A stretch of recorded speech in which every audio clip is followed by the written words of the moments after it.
У дозоре я стою, у гушчары кустоў. Винтовочку свою взял напоготов, и палец на курку. Гляжу в зеленый змрок. Зязюльчина куку доносится сдалек. Зязюля кажа мне, что проживу 100 год. Да тут я по восне аднекуль кулямёт. Бывайте 100 годов, мой долгий век, бывай. Померці я готов за свой бацькоўскі край. Вось так яно было 44. Так было, крывой сплыло, гады прайшлі няўзнак. Хоць памяць аб вайне глыбокая моя, але здаецца мне, што хлопчык той не я, што ў лесе той прапаў, згубіўся назаўжды, а я ў зязюлю ўзяў сабе яго гады. Мне аддала вайна все літасці свае, і нейкая віна спакою не дае.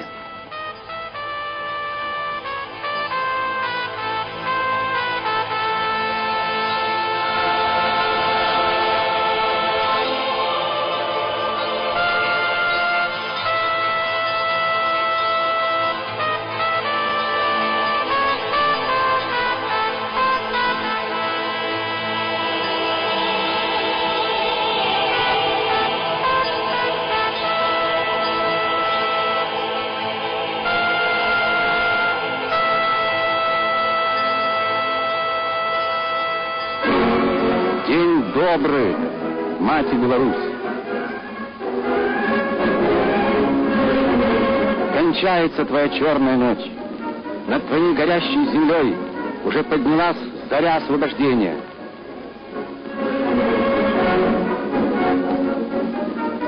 День добрый, братья!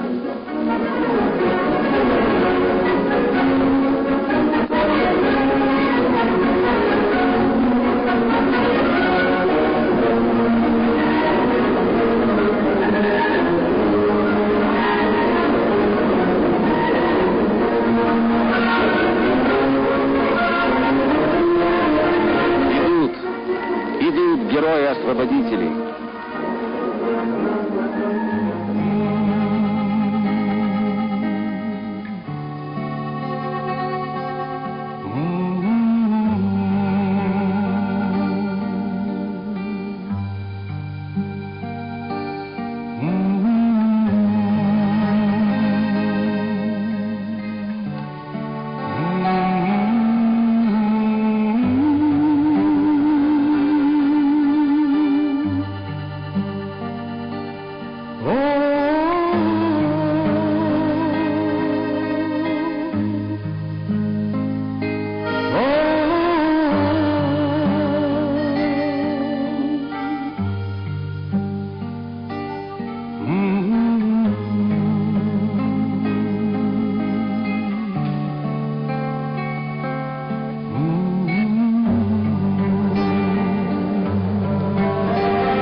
Вина спокою не дає.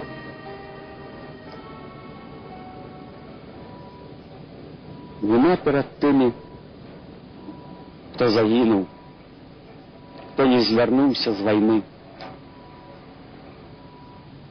Вядома, я тут ніякого эмоционального открытия не роблю. Великий русский поэт Александр Трифонович Твардовский еще давным-давно написал верш, у яким было сказано: «Я знаю, никакой моей вины в том, что другие не пришли с войны. Но все же,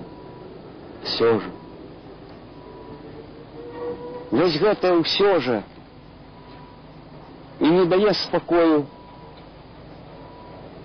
усім тым, хто не зачарствеў душою, хто помніць перамогу і ведае яе сапраўдную цану. Можна яшчэ раз назваць, і трэба назваць яшчэ раз эту лічбу 27 мільёнаў, а можа і 30, а можа і 40. Уласна кажучы, амаль усе тыя, хто ваяваў непасрэдна пад агнём, у акопах, под Москвою, под Сталинградом, на Курской дузе, хто ўдзельнічаў у іншых і вядомых бітвах, якія ўвайшлі ў гісторыю і на безлічы безымянных пятачкоў. Усе яны у братніх магілах. Мой сябра, паэт-франтавік, ну, правда, ён паэтам стаў пасля вайны, ён пайшоў 17-гадовым хлопцам на фронт. Вядомы перакладчык беларускай паэзіі Навум Кіслік расказваў мне, што з ягонага класа, з тых хлопцаў з яго класа, хто пайшлі на вайну, засталіся ў жывых 3 чалавекі з 16. Вось процент страт аднаго толькі 1925 года нараджэння. Так што можна сказаць, што 80, а можа і 90% сапраўды франтавікоў, сапраўды тых, хто твар у твар сустракаўся з ворагам і біўся з ім, іх няма. Ну і, вядома, сюды ўваходзяць усе тыя, хто памёр у шпіталях і ў час вайны, і адразу пасля вайны. І тая безліч інвалідаў, страшэнных інвалідаў, людзі майго пакалення і наогул людзі даваеннага часу помняць тых бязногіх, бязрукіх, сляпых, якіх была безліч на вуліцах, у цягніках яны спявалі песню, не прасілі падаяння. І раптам яны літаральна ў адзін момант зніклі, ўсе як быццам іх не было. Чаму? Таму што яны псавалі фасад імперыі. Яны псавалі настрой тым, хто пабеду ўкраў, хто прысвоіў яе. Іх, гэтых людзей усіх, звезлі на Салавецкія астравы, дзе яны так вот і безымяннымі і пайшлі з жыцця. І калі гаварыць пра пачуццё віны, то гэта віна перад мёртвымі, якія ўжо нічога не могуць змяніць у жыцці. І віна за тое, што не заўсёды мы можам змяніць у жыцці, каб яно было сапраўды дастойным памяці тых, хто ляжыць і ў гэтай братняй магіле, і ў безлічы іншых.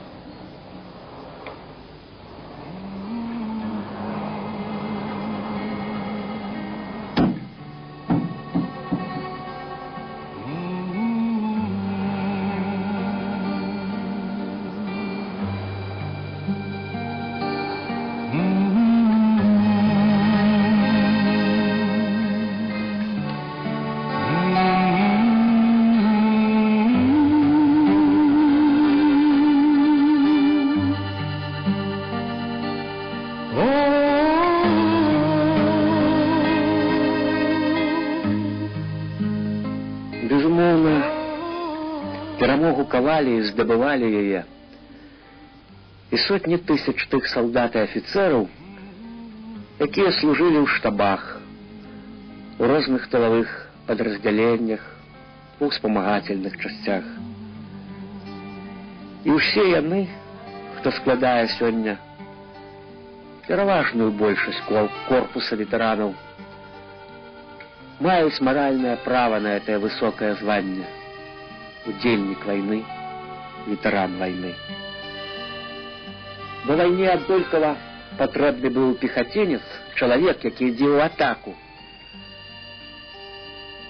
і штабны пісар,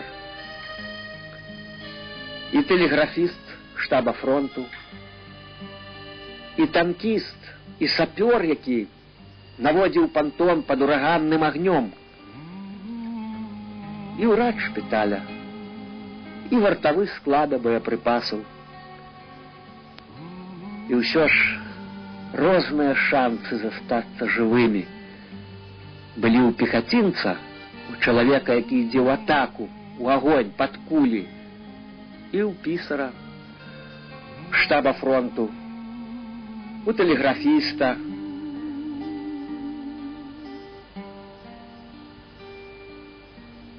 І мне здаецца, пра гэта заўсёды павінны помніць усе ветэраны, асабліва тыя, каго ваенны лёс паставіў у тую вайну на такое месца, дзе кулі і асколкі все-таки не вішчэлі ля скроні.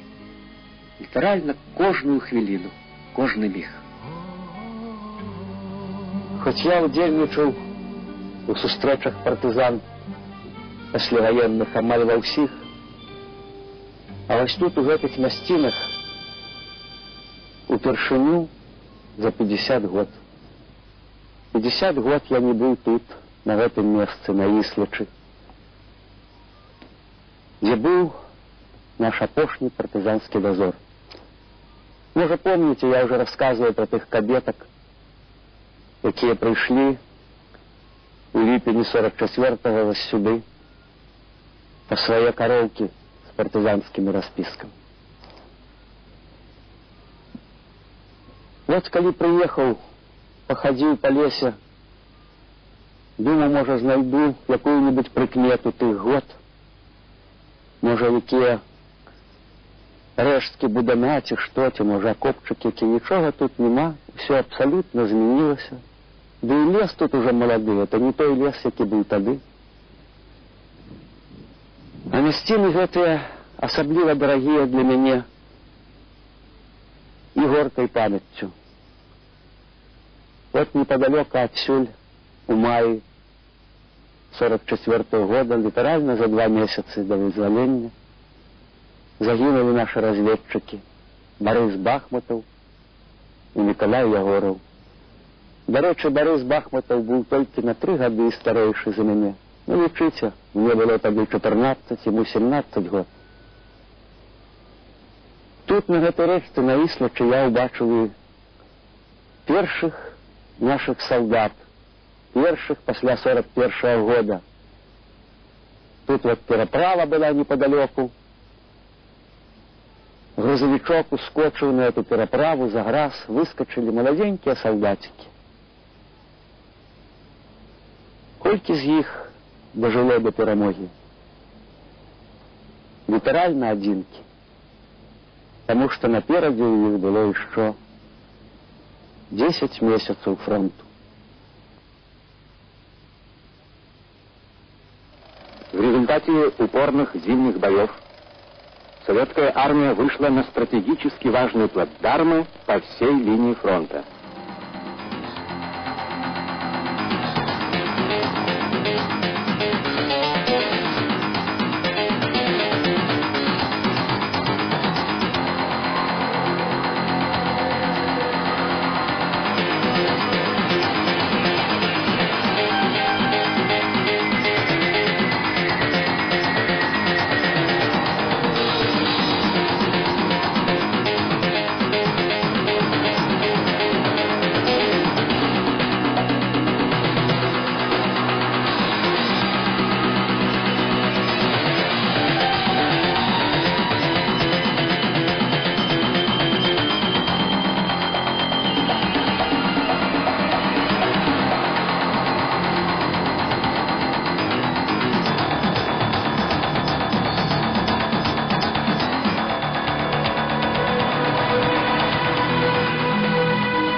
да рэчкі набліжаецца некалькі грузавікоў з салдатамі ў кузавах.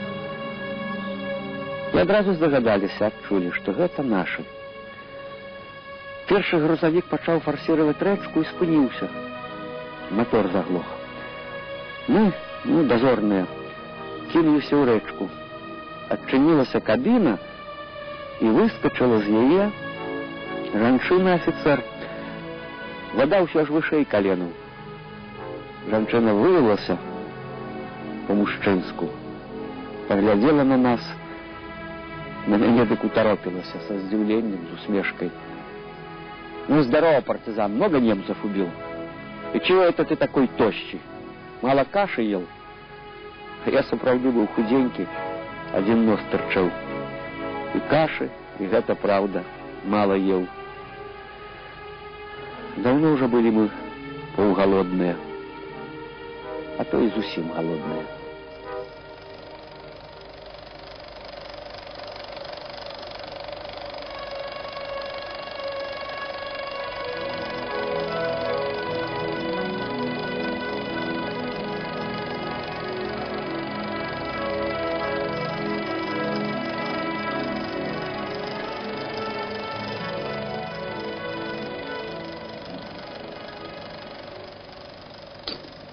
Калі б акупацыя Беларусі працягнулася яшчэ, скажем, з паўгода ці месяцаў 10, дык, напэўна, і партызаны, і насельніцтва проста сканалі пад голада. Таму што у партызанскіх раёнах, ва ўсякім разе там, дзе я быў, то, што я ведаю абсалютна дакладна, не засталося не толькі каровы ці прасючка, курыцы жывой не засталося. Людзі елі лебяду, жанчыны вясковыя кармілі дзяцей таўчонай карою. То ўжо жах было глядзець на гэтых людзей. Яны былі ледзь жывыя. І, вядома, вызвалення чакалі сапраўды, як великое счастье.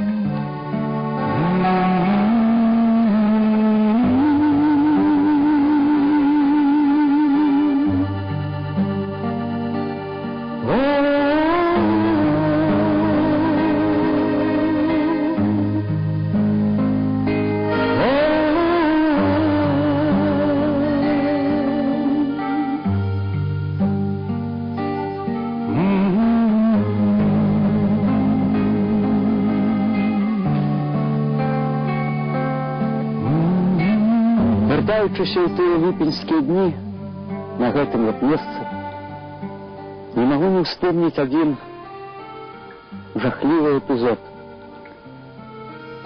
Нашы хлопцы затрымалі ў лесе чалавек 12 нейкіх дзецюкоў у цывільным, без зброі. Хто такія, адкуль, куды, што? Яны сказалі, што яны аднекуль з-пад Смаленска, што немцы іх мабілізавалі на акопы. Ось яны капалі недзе акопы каля Барановіча, а цяпер прабіраюцца да хаты. Трэба сказаць, што апрануты яны былі добра. Ага, акопы капалі, кажа адзін з нашых камандзіраў, а ну пакажыце рукі. Яны паказалі рукі, ён паглядзеў ва ўсіх, уважліва паглядзеў і засмяяўся, кажа, акопы яны капалі. Я 3 месяцы назад доброй лопатой попрацаваў. О, паглядзіце на мае рукі, якія ў мяне мазалі. Што вы тут верзіцё, якія мазалі? Вы здраднікі, вы паліцаі. І загадаў расстраляць. І ўсіх іх расстралялі, паклалі з аўтаматаў на паляначцы, на сонечнай.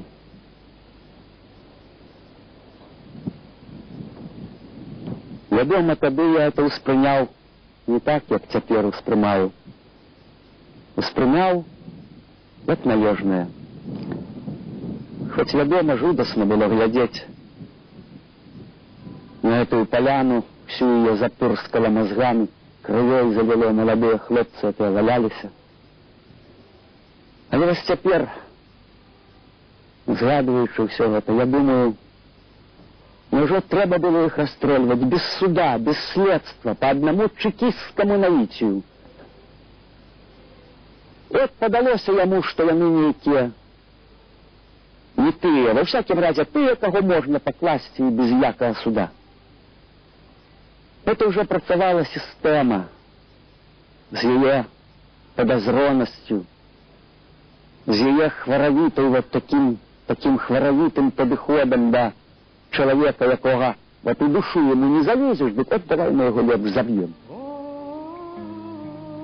Я не хочу сказать, что не заслуговывали покарания тыя, кто проливал кровь, тыя, кто служил немцам.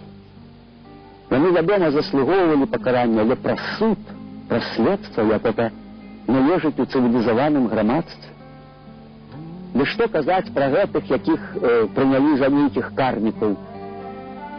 А хіба можна было даваць 25 гадоў катаргі 14-15-гадовым падлеткам, якія ўваходзілі ў саюз беларускай моладзі? Іх же ўсіх судзілі пасля вайны і далі па 25 год. А настаўнікі беларускія, якія вот у школах пры немцах выкладалі мову, геаграфію, матэматыку, ім таксама давалі па 25 гадоў. Але ўсё-таки, не гледзячы вот на гэты жах, на ўсё тое, што давялося ўбачыць і перажыць у той момант 44-го, таго ліпеня, все-таки было адчуванне шчасця. Было адчуванне вялікага шчасця. І здавалася усім нам, што цяпер будзе ўсё зусім інакш, што пачнецца нейкае новае жыццё. Мы ведалі, што будуць цяжкасці, што трэба ўздымаць і гаспадаркі, а то весткі спаленыя адбудоўваць. Але што ўсё будзе інакш, што жыццё не будзе такім безлітасным, такім страшным, якім яно было ў час вайны.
Рэжым памягчэе, што не будзе таго, што было перад вайной, што ніколі не паўторыцца жах 37-го года.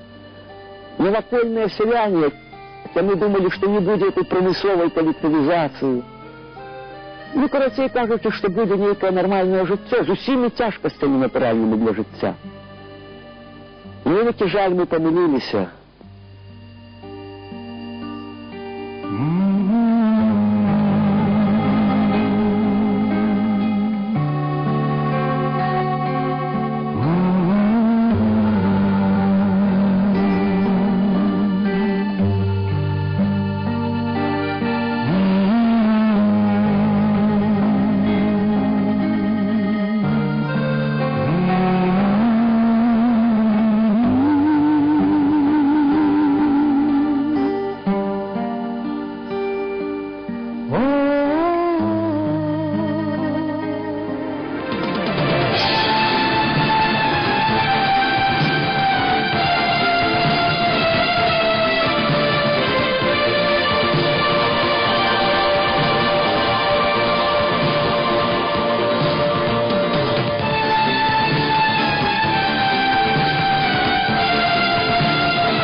Вось недзе там і я крочу у шэрагах свайго атрада. Здаецца, не першы раз уже бачу гэтыя кадры, а заўсёды хвалююся. Недзе непадалёк ад гэтага пляцу, ось дзе адбываўся гэты парад, атрад расфарміроўваўся, здавалі зброю, атрымоўвалі партызанскія дакументы. Ну, шкада было мне свайго карабінчыка трафейнага бельгійскага, шкада было парабелума, наогул хлопчуку шкада было здаваць сваю зброю. Атрымаў і я свае першыя ў жыцці дакументы, ну, калі не лічыць метрыкі, якая мне была выпісана, калі я нарадзіўся. Атрымаў партызанскую даведку, медаль партызана айчыннай вайны другой ступені. Для атрымання пашпарту заставалася яшчэ цэлых 2 гады. Я рукою расправлю твой каждый листочек, подыму из золы города молодые, насажу в городах и поселам сады я, чтоб ты вечно цвела, чтобы в счастье росла, дорогая моя Беларусь.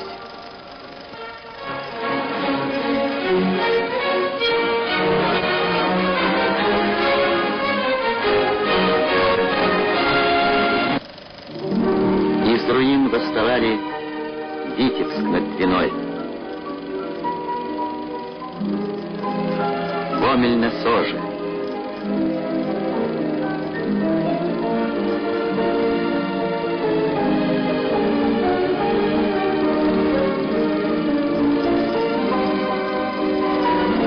Могилев на Днепре,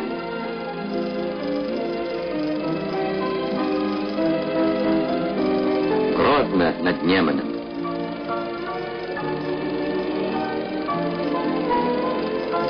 у стен крепости героя хорошел Брест. Вядома, спатрэбіліся цэлыя дзесяцігоддзі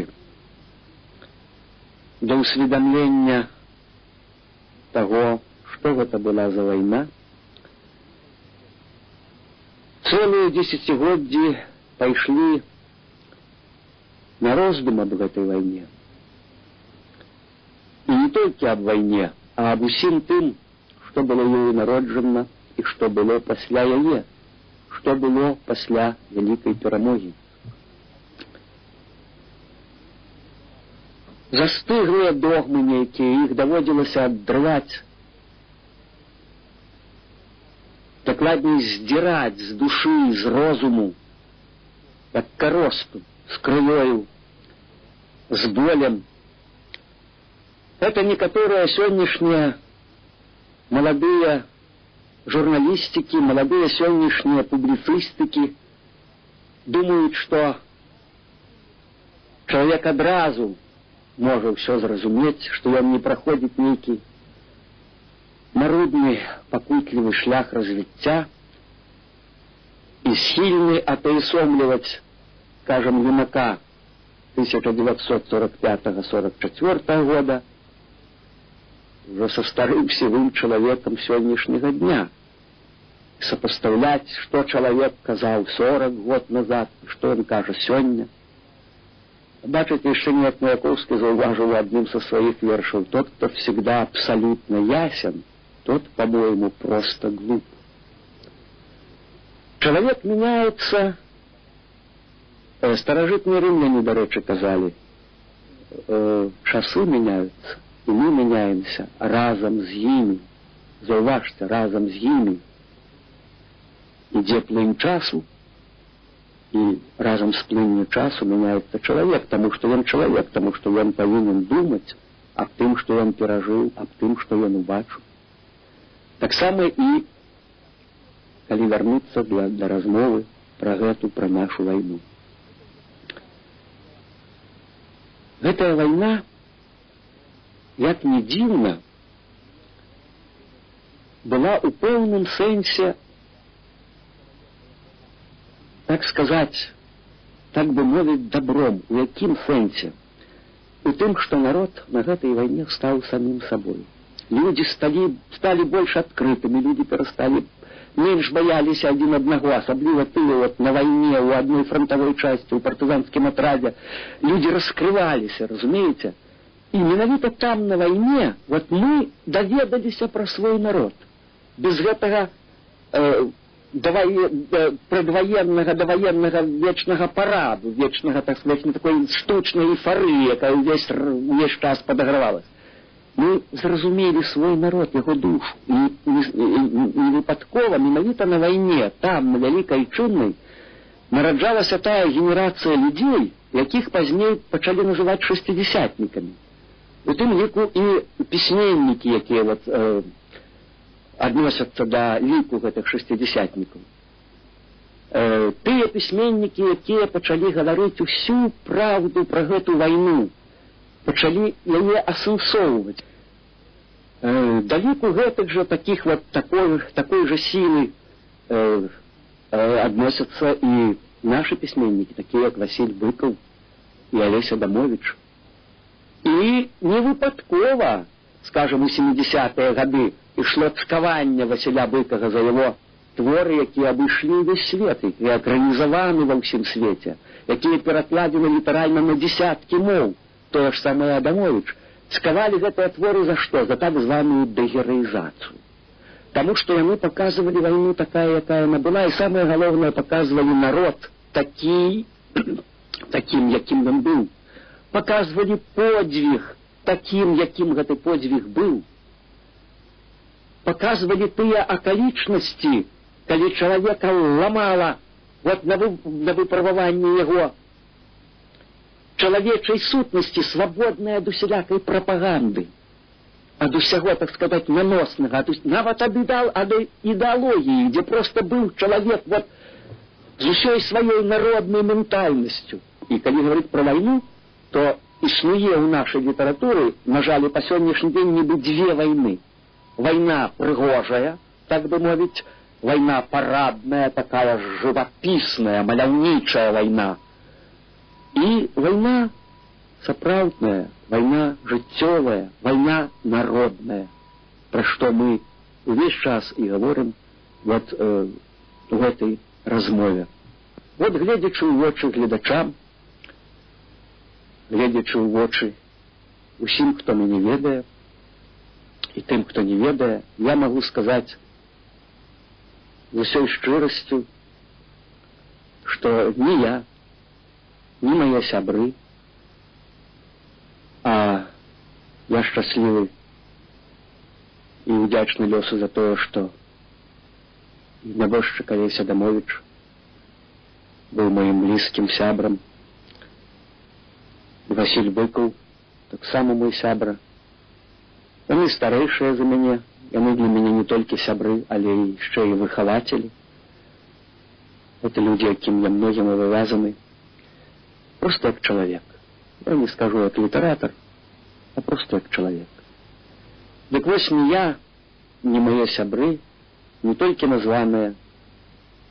Ніколі мы не здраджвалі Вялікай Айчыннай вайне, як спрабуюць даказаць і давесці некаторыя людзі, якія проста не згодны з тым, што вось раздумваючы над усім тым, што здарылася,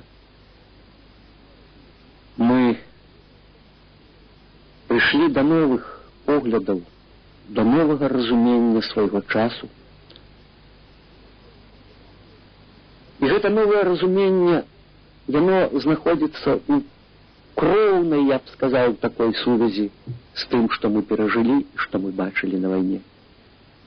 Вялікай Айчыннай вайне ніколі мы не здраджвалі і не здрадзім. І мы лічым, што сённяшняя Беларусь, сённяшняя наша пазіцыя, якая палягае на тым, што мы стаім за незалежную, суверэнную, народную нашу Беларусь, палягае на тым, што і Беларусь пераемніца і гаспадыня нашай вялікай перамогі.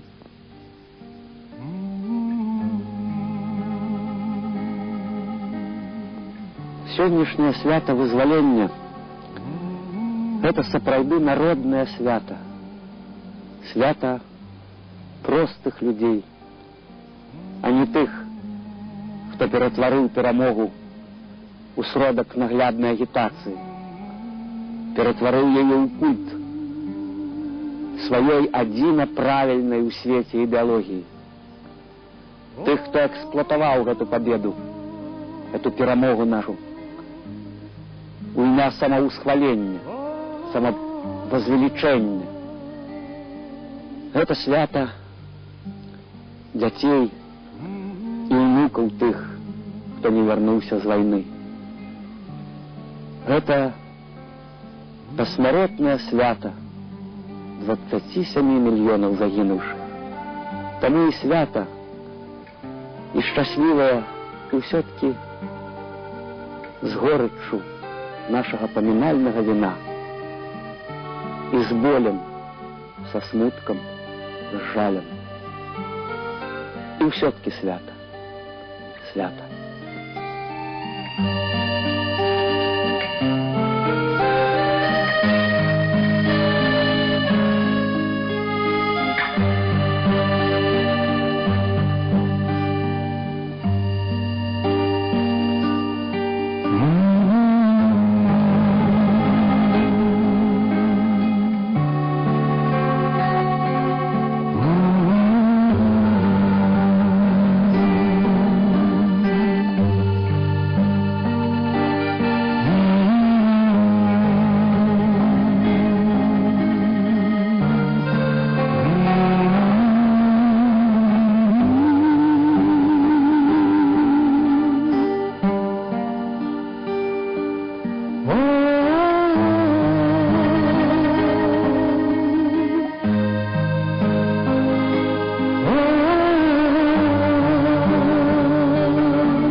Ведаюць гэтыя людзі, хто спяць у гэтай братняй магіле, і ўсе тыя, хто ляжыць у безлічы, у сотнях і тысячах братніх магіл.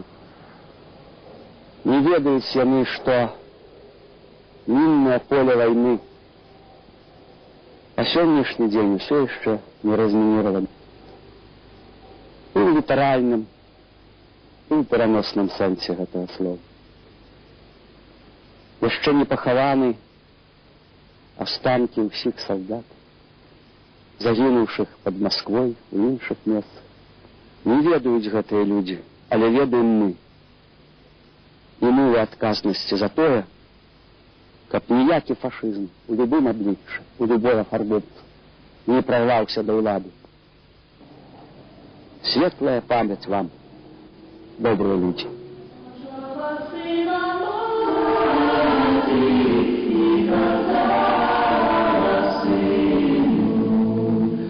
Yeah.